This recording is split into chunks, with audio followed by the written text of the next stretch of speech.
مساء الخير، أهلا وسهلا فيكم مستمعينا ومتابعينا متابعي إذاعة بوير اف ام على الموجة 103.5. أهلا وسهلا فيكم بحلقة جديدة من برنامج صحتك في الدنيا. رح كون أنا معكم عماد خلف من وراء الميكروفون، وزملائي بالكنترول شيرين وشيزر. ضيفي بالاستديو الدكتور شيران محمد خير حسيني، ماجستير دراسات عليا في أمراض العظام والمفاصل وجراحتها، خريج جامعة دمشق ومشفى المواساة والأسد الجامعي. نحن وأنتو رح نرحب بضيفنا. أهلا وسهلا فيك دكتور. يسعد مساك. أهلا وسهلا فيك أستاذ عماد. مستمعينا، أي حدا حابب ينضم لنا، طبعا مثل ما ذكرنا أنه ضيفنا الدكتور شيران أخصائي جراحة عظمية بالعامية، يعني مشان نسهل عليكم. أي حدا حابب ينضم لنا فيكم تتصلوا معنا على الرقم الأرضي 429-101 أو عبر الرسالة عبر الواتساب 093-82-80-81-4 عبر البث المباشر على صفحتي الإذاعة بوير عربي وراديو بوير. فيكم تكتبوا أي رسالة أو أي سؤال بيخطر على بالكم بما يخص الجراحة العظمية ورح نجاوب عليها. اليوم الدكتور اختار لنا موضوع مهم كتير وهو شائع كتير. كمدخل لحلقتنا رح طبعا نترك المايك للدكتور لحتى نبلش بلقائنا. دكتور، كمدخل لموضوع حلقتنا رح نسلم المايك لك دكتور. شكرا أستاذ عماد. هلا بداية الموضوع هو رح يكون عن التهاب مفصل الركبة التنكسي. قبل ما نبلش حابب هيك بس لمحة تشريحية بسيطة لمفصل الركبة. هو دائما يتشكل من 3 عظام رئيسية: التقاء السطح المفصلي للفخذ مع أعلى الساق مع عظمة الصابونة أو الضاغصة. طبعا هي السطوح العظمية مغطاة بغضروف زجاجي. هذا الغضروف وظيفته هي تسهيل الحركة الانزلاقية للمفصل. طبعا في عندنا كمان غضاريف إضافية بمفصل الركبة، هن الغضروف الهلالي الأنسي والوحشي، وظيفته امتصاص الصدمات وكمان تزيد ثباتية هذا المفصل. طبعا يحاط هذا المفصل بمحفظة مفصلية، هاي المحفظة مبطنة بغشاء زليل. وظيفة هذا الغشاء هي إفراز سائل زليل. هذا السائل كمان بيساهم في تسهيل حركة المفصل، إضافة لأربطة داعمة هي الرباطين المتصالب الأمامي والخلفي والأربطة الجانبية الأنسية والوحشية. هلا نقينا هذا الموضوع بصراحة بسبب شيوع شكايات هاي المرضى. يعني تقريبا 45% من مراجعين عيادات الجراحة العظمية هي آلام مفصل الركبة. طبعا هاي الآلام تختلف عند الصغار كتشخيصها من عند الشباب والرياضيين، إضافة لعند الكبار أو المتقدمين بالسن. هلا كتعريف التهاب مفصل الركبة التنكسي او بالعاميه بيقولوا له شيخوخه المفصل، تجفاف المفصل او الفصال العظمي، هي حاله التهابيه بتصيب الغشاء الزليل. نحن بالحاله الطبيعيه عند الركبه الطبيعيه بيكون في عندنا عمليات بناء للخلايا الغضروفية وعمليات هدم لها، الأبوبتوسيس هو أو اسمه الموت الخلوي المبرمج. بالحالة الطبيعية بيكون في توازن بالكفتين. مع تقدم العمر تقريبا بعد 45-50 سنة بسن الضهي بيصير في عنا خاصة عند النساء بيزداد عمليات الهدم على حساب عمليات البناء. السبب هو الهرمونات المسؤولة عن نمو هاي الخلايا. فبتنقص الخلايا الغضروفية، بتقل سماكة هذا الغضروف. طبيعي هي بتكون سماكته تقريبا 8-10 ملي، بتوصل ل 3 ملي بالحالات تنكس الدرجة الرابعة. بسبب نقص سماكة هذا الغضروف بتصير قاسية الغضاريف الزجاجية، بتشكل فيها قرحات، بتتعرض السطوح العظمية بتصير خالية من السطوح الغضروفية والغضروف الزجاجي، وما ينجم عنه من احتكاك بالسطوح العظمية وبالتالي تشكل هذا الألم. هاي بشكل بسيط تعريف لالتهاب مفصل الركبة التنكسي. طبعا مراحل تطور هذا الألم بتمر ب4 مراحل رئيسية. هو كتشخيص له 4 درجات. بالمرحلة الأولى سريريا بيجي المريض بآلام بآخر النهار بعد إجراء الفعاليات الوظيفية، بعد آخر الليل بعد ما كمل كل شغله بيجي بيحس ألم، انزعاج بهذا المفصل، عدم راحة بهذا المفصل. طبعا في حال المريض أهمل هاي الشكاية ما رجع فيها طبيبه، بتتطور الحالة إلى درجة تنكس ثاني، بتصير التهاب مفصل ركبة تنكسي درجة ثانية. بتصير هذا المريض بيجي عنده ألم على المشي على مسافات طويلة. يعني المريض بيجينا على العيادة بيقول أنا كنت أمشي 3 كيلومتر 2 متر ما كان عندي أي أعراض، هلا حاليا على كيلومتر عم تبلش عندي أعراض ألم بالركبة، ما عاد فيني أكمل. بالمرحلة الثالثة في حال إهمال هذا الموضوع وصل التنكس للدرجة الثالثة. بالدرجة الثالثة بيصير الألم بيجي على مسافات قصيرة 500 متر 400 متر، بيصير المريض يتعرض لألم مزعج معيق لحركته، إضافة للآلام بصعود ونزول الدرج. بالمرحلة الأخيرة بيصير عند المريض عجز وظيفي، غير قادر على القيام بالفعاليات اليومية اللي هي روح على الحمام، الطبخ، الغسيل، ما عاد في يصير هيك، يصير تشوه محور الطرف ويصير في عنده عجز وظيفي تام. تماما. دكتور، نقطة اللي من شوي ذكرتوها عبر ضمن سياق حديثكم، انه لو نحكي عن عامل الخطورة اذا المريض اهمل حاله او ما راجع الطبيب، لاي درجة رح يكون خطر هالحالة هي؟ طيب هلا بداية مثل ما حكينا السبب الرئيسي والاساسي والعامل المؤهب الاول هو تقدم العمر. نحن بنقول له هلا كل الدراسات العالمية صارت بتسميه اسمه شيخوخة المفصل. يعني هذا المفصل صار له عمره 50 سنة، بعد ال50 سنة عم يزداد عمليات الهدم على حساب عمليات البناء، فبينقص عمره لهذا المفصل وبآخر شيء بيتخرب يوصل لدرجة نهائية. وظيفة الطبيب ووظيفة المريض بالحالتين هو إنه يأخر شيخوخة هذا المفصل، يعني بنخلي عمليات الهدم بأقل درجة ممكنة. عوامل الخطر تتضمن أول شيء البدانة. البدانة في عنا بدانة نتيجة المرضى اللي عم ياكلوا زيادة، يعني بدانة عادية، وفي بدانة مرضية. البدانة المرضية يجب أن تعالج من قبل طبيب أخصائي تغذية أو طبيب جراحة عامة بعمليات قص المعدة اللي بتتسوى بشكل عام. عوامل الخطر الثانية هي الوضعيات المعيبة، مثل التواليت العربي، القاعدة العربية، القرفصة الطويلة.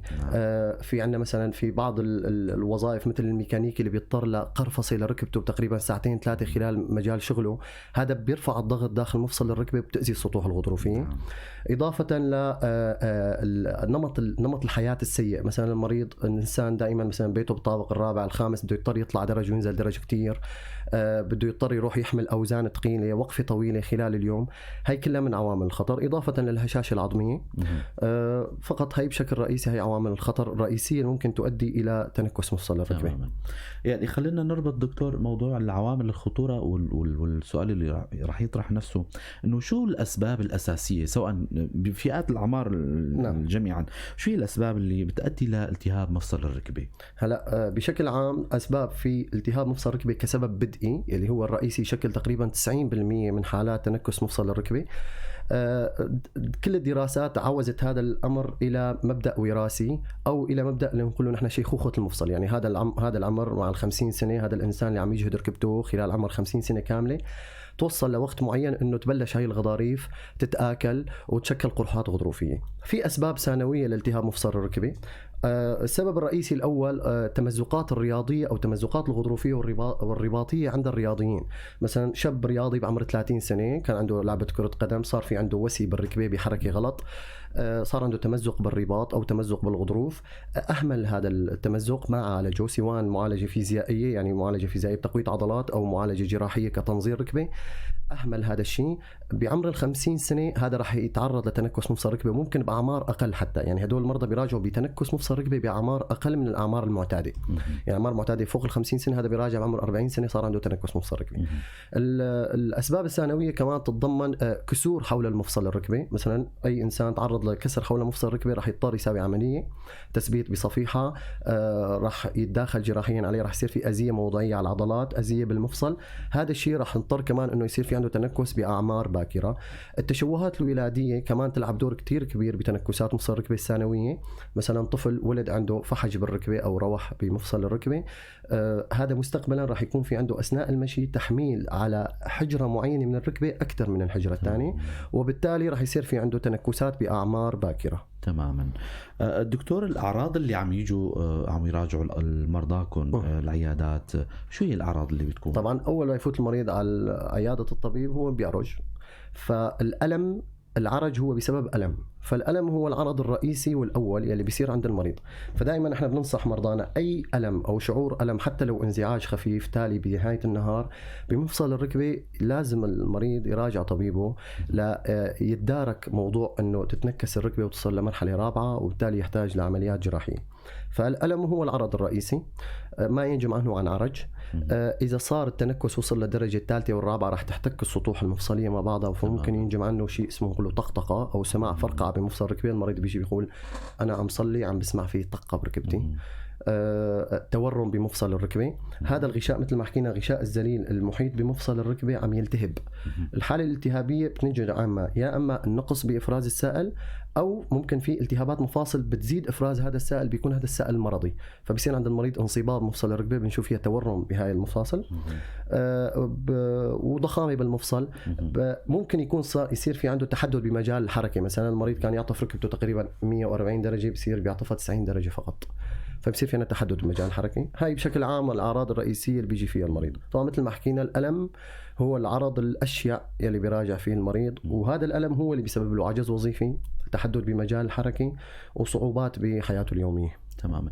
للأسف المرضى دائما ما بيراجعوا العيادات إلا ليوصلوا لحد معين من الألم. ربما تكون آلام خفيفة أو محتملة فما بيراجعوا. فبنصح يعني عبر منبر بوير، وطبعا أكيد رح يختم الدكتور على موضوع المراجعات العيادات، وإنه موضوع حتى لو كان الألم خفيف لازم تراجعوا. فسؤالي هون رح يكون دكتور إنه إيمت لازم المريض إنه يراجع الطبيب، إنه لا تأهمل حتى لو كان ألم خفيف في ساعات معينة وعلى وتيرة معينة، لو تحكون عن هالموضوع هذا. تعقيبا على كلامك، أنا كل المرضى اللي براجعوني هن تنكس درجة رابعة، يعني هي المرحلة النهائية والعجز الوظيفي.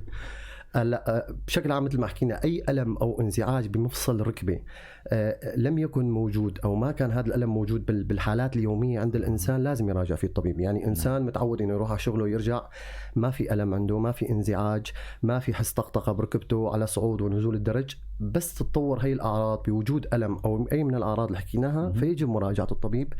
الفكرة هي إنه يكشف الطبيب هذا التنكس بمرحلة باكرة، وبالتالي يسهل العلاج على الطبيب وعلى المريض. صح أكيد. دكتور، الإجراءات التشخيصية عندكم كأطباء جراحة عظمية شو بتكون؟ على شو بتعتمدوا لحتى تشخصوا المرض وتشخصوا الحالة؟ تمام. هلا بعد ما اجانا المريض بهي الشكايات، نحن بنفحص المريض على طاولة السرير، فحص سريري كامل. نحن بنشيك على الأربطة الأنسية والوحشية أهم شيء لنتأكد من ثباتية مفصل الركبة، بنتأكد وين مناطق الألم بالضبط. طبعا ننفي تشاخيص تفريقية الأخرى اللي ممكن تتداخل في تشخيص تفريقي لألم ركبة، ممكن تنازل ضاغطي، ممكن تمزقات رياضية سابقة عند المريض. بعد نفي هي كل الأمور، والطبيب توجه إنه هذا المريض ممكن يكون في عنده التهاب مفصل الركبة التنكسي، نجري صورة بسيطة شعاعية. طبعا هاي الصورة مهمة جدا. في كتير مرضى للأمانة يعني عم فورا ياخذوا أدوية من دون إجراء صورة، وبيرفضوا موضوع الصورة، يعني هو بسبب موضوع ممكن يكون مادي. بس دائما التشخيص هو أفضل للطبيب وللمريض. يعني حتى الطبيب لما عم يحدد درجة التنكس هي على أساسها بتتحدد طريقة العلاج. فالصورة البسيطة بتكون بوضعية الوقوف مع تحميل كامل الوزن على الركبة. يعني المريض بيكون واقف، بتحط فيلم الأشعة وراه، تصور صورة. في كتير أخطاء شائعة عم تجينا على العيادات، إنه المريض عم يتصور بركبته وهو متسطح على السرير. التسطيح على السرير وصورة الركبة ما راح تعطي درجة التنكس الأساسية أو الأصلية أو الحقيقية لهذا المفصل. يجب إجراء صورة بوضعية الوقوف مع تحميل كامل الوزن، على أساسها بتتحدد درجة التنكس، وعلى أساسها تتحدد طريقة العلاج. طبعا ممكن الطبيب في حال توجهه لأمور أخرى ممكن يطلب صور شعاعية بوضعيات أخرى، نحن بنقول لها وضعية صورة مماسية أو سانرايز، هي أمور تانية بتوجه لتشاخيص تفريقية أخرى. طبعا ممكن الطبيب إذا توجه لوجود التهابات مفاصل أخرى يطلب تحاليل معينة خاصة لكل التهاب مفصل، وممكن إذا في عندنا انصباب نبذل هذا الانصباب ونبعته على تحاليل خاصة لنتأكد من ننفي وجود التهابات مفاصل أخرى. تماما. دكتور، يعني برأيكم أو كسؤال، يعني الصورة الشعاعية البسيطة هي بتكفي أو توجهكم للتشخيص، أو أحيانا بتلجأوا مرات أو حسب الحالة بتلجأوا للطبقي المحوري الماسح أو الرنين المغناطيسي؟ لو تحكون على الموضوع هذا كمان. هلا بشكل عام فوق العمر 45 سنة 50 سنة تقريبا، كل المرضى إذا أجروا رنين مغناطيسي فراح يكون في درجة من التنكسات الغضروفية الموجودة جوا. يعني الطبيب أجا فحص المريض، توجه لتنكس مفصل ركبة. إذا سوينا له مرنان للمريض بصراحة هذا ما راح يفيد، يعني لأنه بالأساس هو في عنده تهتك بهذا الغضروف، تأذي فيه. فالرنين راح يوجهك إنه أنت في عندك تنكسات فقط بهي الغضاريف. ولكن الرنين هو مهم جدا للرياضيين أو شباب عمر 30 سنة راجعوا عيادة الجراحة العظمية بألم ركبة طقطقة. طبعا راح نحكي عن الأزيات الرياضية. هدول المرضى هن المهم لهم إجراء رنين بعد التوجه لأزيات معينة. أما المرضى فوق 50 سنة فإجراء الرنين ما راح يغني أبدا شيء. الصورة البسيطة هي تقريبا 80-85% بتكون كافية للتوجه. ممكن نجري طبقي محوري، خاصة لما وجود تشوهات تبدلات دورانية بالفخذ بتزيد احتكاك الضاغصة على أسفل الفخذ، وبالتالي ممكن يكون في عنا تشوهات ممكن تكشفها بالطبقي المحوري. بس بشكل عام بتنكس مفصل الركبة الصورة البسيطة هي غالبا كافية للتوجه للتشخيص. تماما. حابب ذكر المستمعين أنتم عم تسمعوا هلا إذاعة بوير FM برنامج صحتك بالدنيا. ضيفنا بالاستديو الاستديو الدكتور شيران حسيني، اخصائي في جراحه العظام والمفاصل، ماجستير دراسات عليا في امراض العظام والمفاصل وجراحتها، خريج جامعه دمشق مشفى المواساة والاسد الجامعي. عم نحكي عن موضوع الركبه والام الركبه، اسبابها وعلاجها وطرق الوقايه، اكيد رح يحكي لنا اياها الدكتور. دكتور، العلاج، وصلنا لمرحله العلاج، الطبيب يقرر انه يعالج المريض. ايمت يعني بيقرر المريض انه هذا المريض لازم، الطبيب عفوا، انه بتعتمدوا على الدواء، وايمت بيلجأ الطبيب انه هذا المريض خلص انت بحاجه لعمل جراحي؟ هلا بدايه كخط اول بالعلاج، دائما عند اي مريض عنده التهاب مفصل ركبه تنكسي بالدرجات الاولى والثانيه والثالثه، الرقم واحد هو تعديل نمط الحياه. مثل ما حكينا، نمط الحياة انه الاجهادات الزائدة على الركبة، يعني نحن بنقول له رتم الحياة الغير صحي او رتم الحياة السيء.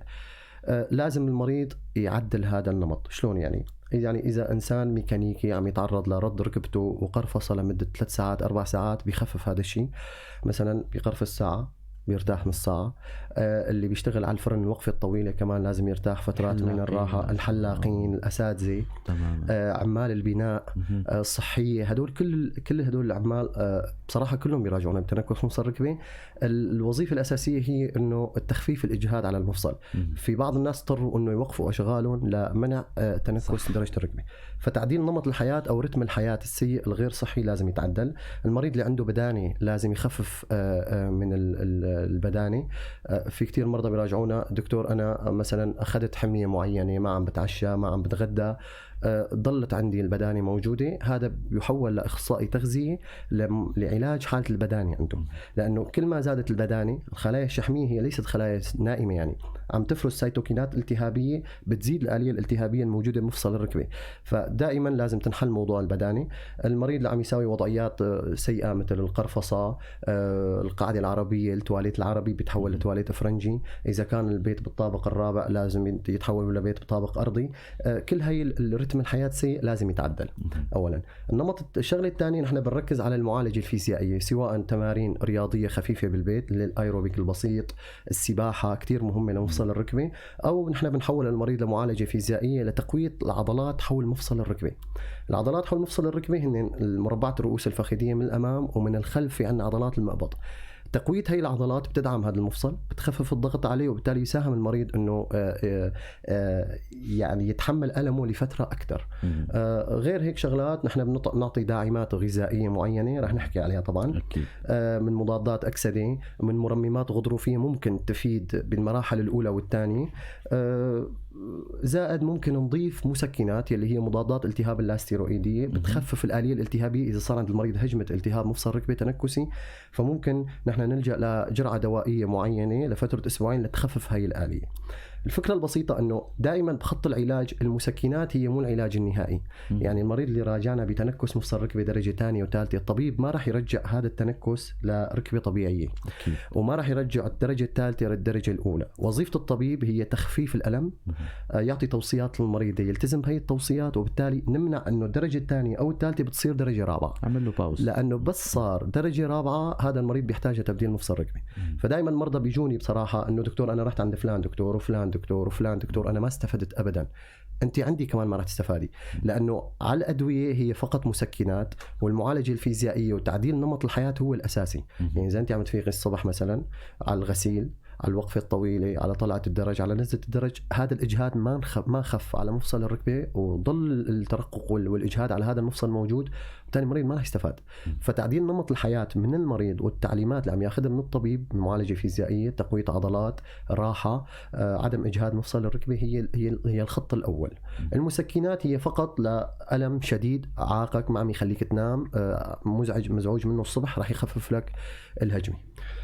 في حال مريض ما استفاد على الخط الأول، ممكن بالصور الشعاعية تكشف لنا وجود تشوهات مفصلية. مثلا ممكن نلجأ لخزوعات تصحيحية، بنصحح مفصل الساق بيكون مثلا مايل نحو الداخل أو الخارج، ممكن نساوي خزوعات تصحيحية لنصحح محور الطرف، بحيث أنه المريض لما عم يحمل وزن بيجي على كامل محاور الركبة، مو على حجرة أكثر من الحجرة الثانية. طبعا إذا الصورة البسيطة كانت طبيعية ما في تشوهات، مريض ما استفاد على الخط الأول، نحن نرجع للخط الثاني من العلاج. الخط الثاني من العلاج هو الحقونات ضمن مفصل الركبة. في عدة أنواع من الحقنات. الخط الأول هو الأكثر شيوعا بصراحة هو حقن الكورتيزونات أو الكورتيكوستيرويد، نحن بنقول له كورتيزون مديد اللي هو الديبروفوز. آليته هي تخفيف الالتهاب موضعيا ضمن مفصل الركبة، فترته تقريبا من 2 ل3 شهور. أيوة. بعد 3 شهور المريض راح يرجع عنده الأعراض من أول، فراح يضطر إنه ياخذ إبرة تاني. طبعا كتير مرضى بيتخوفوا من هي الحقنة خاصة الكورتيزون، من إنه هاي ممكن ترفع ضغط الدم، ممكن ترفع سكر الدم.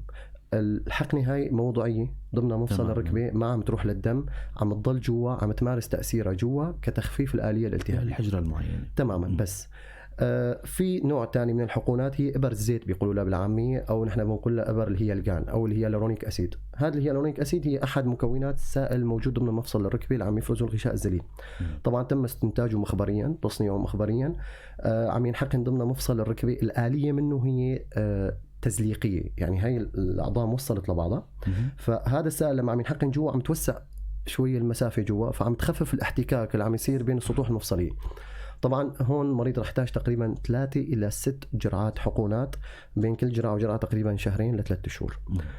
في حال ما استفاد المريض، طلعت حاليا دراسات جديدة على حقن البلازما الغنية بالصفيحات. آلية البلازما هي بيتاخد 10 تقريبا 10 سنتي من دم المريض، بتتسفل بمسفلات مخبرية خاصة، بيترسب الدم والصفيحات الخلايا الحمر الكريات الحمر بالقاع، وطلع عنا البلازما فوق مع غناها بالصفيحات.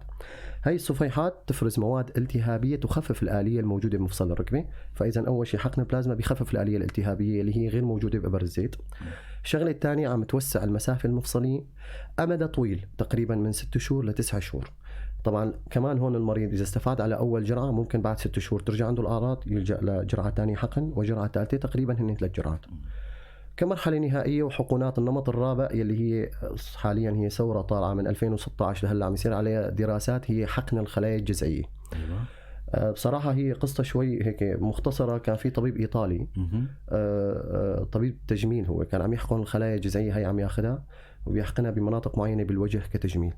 فوالدته كان عندها تنكس ركبة درجة 3، ما كان في بوقتها تبديل مفصل ركبة تماما، فزلمة شال هاي الخلايا الجذعية وحقنها بمفصل الركبة. الأم كتير استفادت، خففت أعراضها. حلو كتير. صاروا الأطباء يتوجهوا لهذا الشيء، فعم ياخدوا يا أما خلايا جذعية من المشيمة، أو خلايا جذعية من العظم نفسه، أو عم ياخدوا خلايا حاليا شحمية من بطن المريض.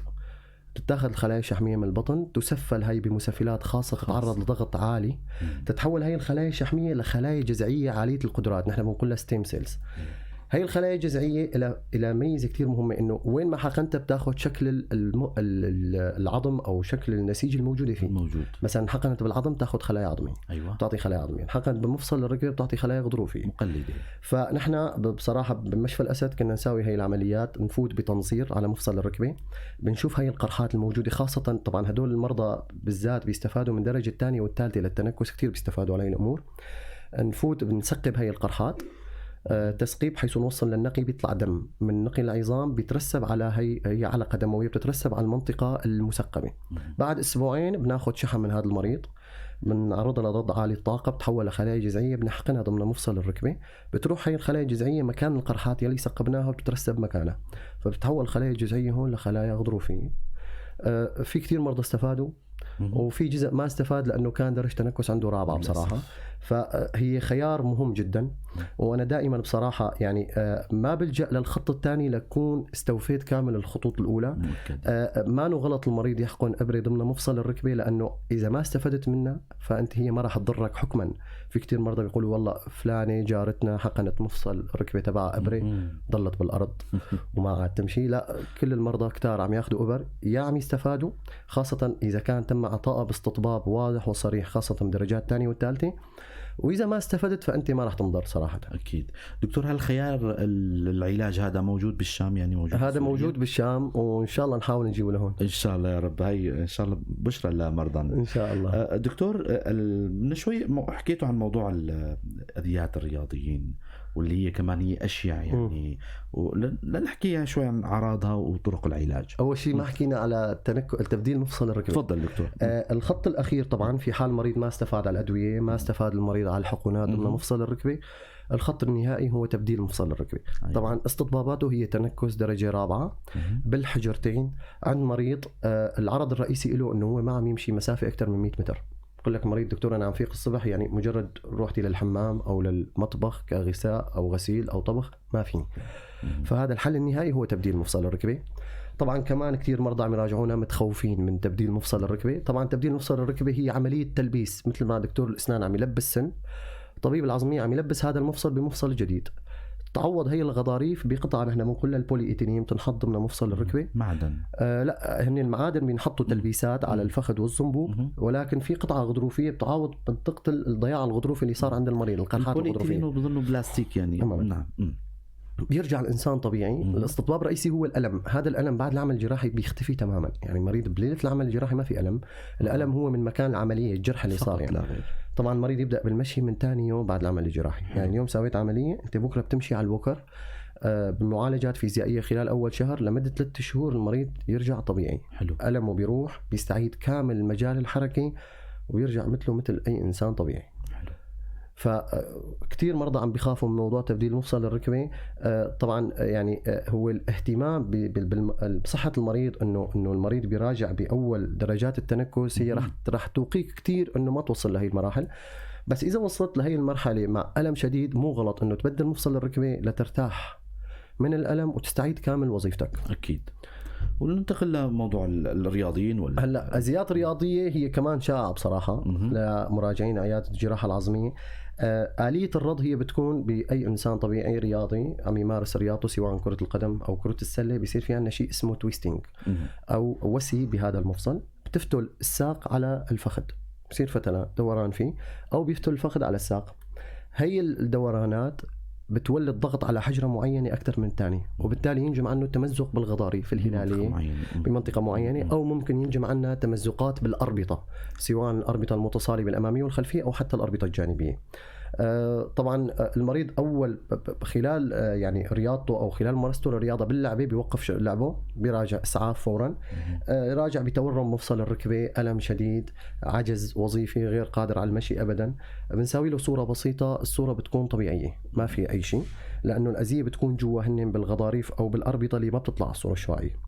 طبعا الطبيب بيتوجه انه صار في عنا أزية رياضية، المريض بحاجة الى راحة، رباط ضاغط، اذا في انصباب دموي نتيجة التمزقات اللي صارت ممكن ينجم عنه نزف دموي ضمن المفصل.